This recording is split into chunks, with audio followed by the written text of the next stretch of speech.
داب بگیر که نشینم بکنم.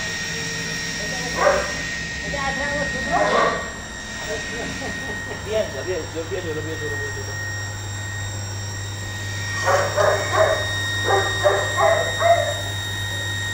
پیری تاب ورودیمون نزدیک 844. اوکی. حالا یه دور بچرخ با من بگیر.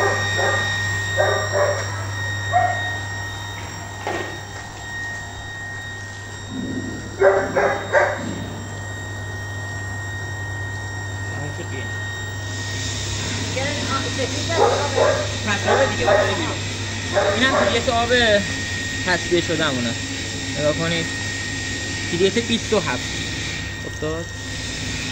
پیریت 26 این تازه کار کرده، پایین تر این هم میاد. این میبینید پیریت 25.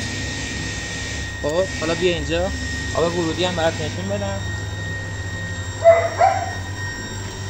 این آب ورودی میشه.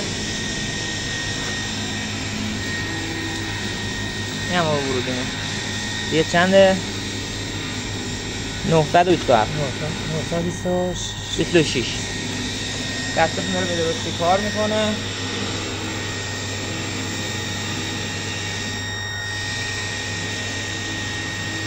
حالا پایین هم بگید که نشنه داره.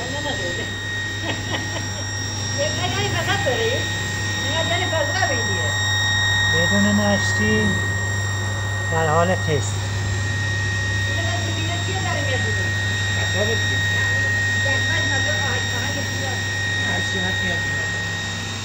فشارش هم ببین 10 بار فشار داره پشتش میزنه. این هم از فولومترش بگین اینجا عقب‌تر نگاه کنید. خاموش روشن. مخزن پر شد خاموش میشه، مخزن خالی شد خودش روشن میشه. یا تو اتومات